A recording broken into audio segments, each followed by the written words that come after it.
The team is searching for additional possible caches of buried valuables in the northern region of the triangle-shaped swamp. They discovered a piece of shaped wood 3 feet deep, suggesting that it might be related to a structure closer to the surface or another one further below. The team is determined to find answers and keep their eyes on target. As the excavation continues, archaeologist Jack Begley joins archaeologist Fiona Steele and her assistant Todd Langeth to investigate a mysterious round foundation near the shoreline. The purpose of this test pit is to see if it is an entranceway, as there is a gap in the rocks. The bonus tie-in is that this is the area of the entire structure that has been found money pit soil. The team has discovered man-made mortar that matches soils from more than 100 feet deep in the money pit area. Additionally, they have unearthed multiple sections of the feature along with an array of coins and artifacts dated between the 14th and 18th centuries. These discoveries have made the team suspect that the feature was used and modified by different groups over a number of eras when treasure may have been deposited in the money pit area. One of the finds is a hinge piece, which Fiona believes is a diamond or cut glass of some sort. Jack thinks that this hinge might have come from a box or chest, but Fiona is unsure. The rest of the hinge and its contents are being bagged. Fiona suggests that the hinge might have come from a ring or necklace, but Todd believes it could be a gemstone or glass gemstone. The team is determined to find answers to these questions as they continue to explore the swamp and its potential treasure caches. Over the past decade, the Laginus and their team have discovered numerous pieces of treasure on Oak Island, including gold-plated buttons, silver coins, and gemstones. One such find, discovered in 2018, was made of purple glass and believed to be at least 500 years old. This discovery is a top pocket find and is considered a dazzler. The next day, archaeologist Laird Niven and archaeologist Emma Culligan joined the team to analyze a glass gem-like artifact near the round feature on Lot 5. The artifact has a high content of lead, which is not found in modern glass, especially glassware. The glass is called paste, which is flint glass with high lead content that was ground up and pressed into a mold. French jeweler Georg Friedrich Strauss invented simulated gemstones in the early 18th century, which were created by adding bismuth, thallium, and lead to ground-up glass powder. The round feature on Lot May 5 had been used as a camp during an operation to bury valuables in the money pit. The mortar-like material found in the round feature matches soil samples recovered from deep underground and near the location where they are currently conducting a large-scale excavation. This underscores that somebody of importance was there, possibly someone with wealth. Laird, who has excavated all around the province, confirmed that this is the first one of these things they found. Marty believes that this is one of the most significant things on Lot 5. The team is excited to continue finding more treasure in the money pit and hopes to find more treasures like this one. The group is searching for treasure on Oak Island, and they discover a silver spoon that could be a clue to who might have buried the motherlode in the money pit. They find a two-part hole with a metal detector and a pinpointer, which leads them to the discovery of an old silver spoon. This small spoon is a sign of wealth, as it was used for sugar or salt, which were valuable commodities in the past. The spoon has a colonial-looking base and is likely dated by the base. If there are any hallmarks or maker names on the back, it is likely a British spoon.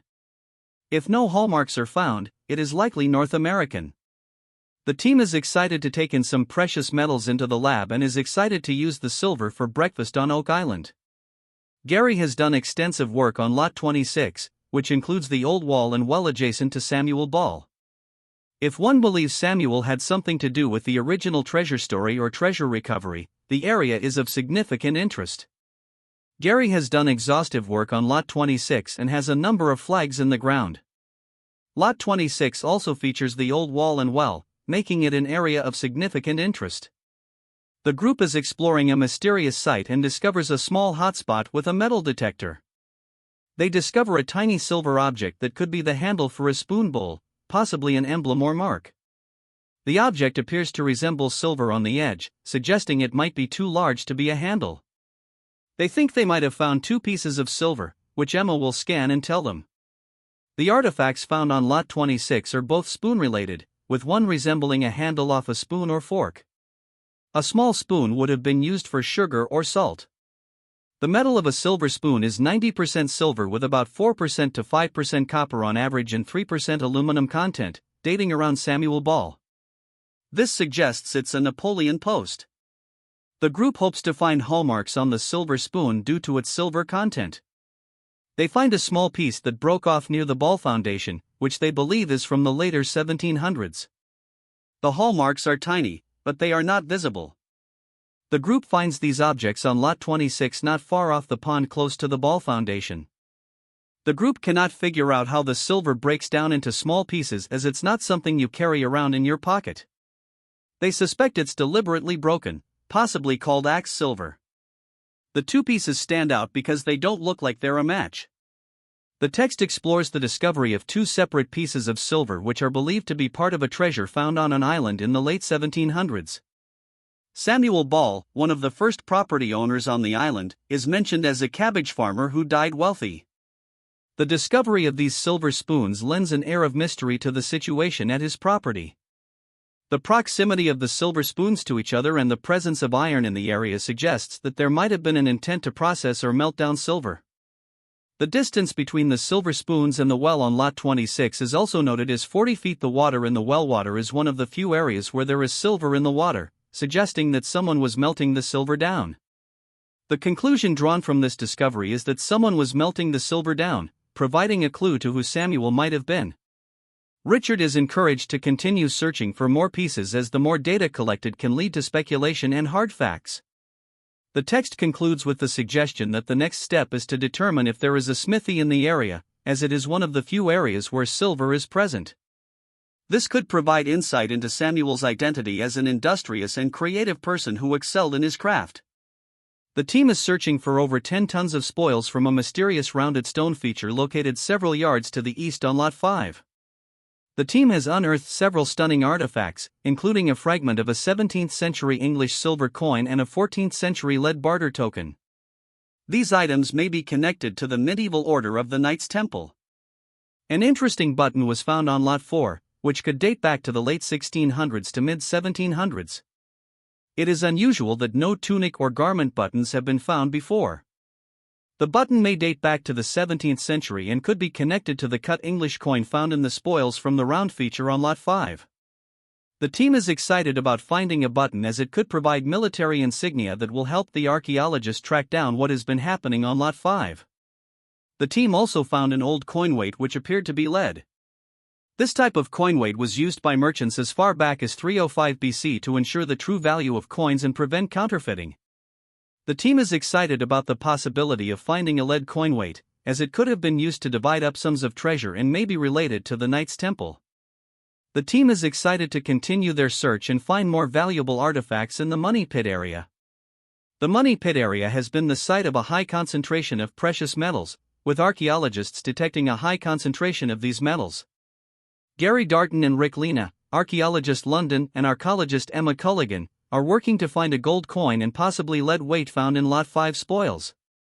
Emma scanned both artifacts using the Skyscan 1273 CT scanner and X-ray fluorescence spectrometer, XRF, to determine their composition. She found that the copper-iron alloy had a high content of lead, no aluminium, and no severe indicators of modernity. The composition is thought to be between the 1700s to early 1800s English. The round feature on Lot 5 could provide insight into the use of the round feature. The evidence on Lot 5 supports several theories that tie the deposition of something on Oak Island by the British military. The lead weight on Lot 5 is thought to be modern with an extremely high phosphorus content, which is not typically found in lead alloys until the mid-20th century. However, the dissenting opinion of Emma is that the lead weight is more recent than the archaeologists believe. The lead weight on Lot 5 is an excellent candidate for laser ablation, a testing method that uses a high-powered laser to remove a microscopic sample from the surface of objects composed of lead. The sample is then analyzed to determine its specific isotope value, which can reveal not only where the object may have originated but also its approximate age. To follow up on this finding, the team plans to use laser ablation and find an expert to weigh in on the findings. The team is eager to find more old coins and other valuable information about the discovery.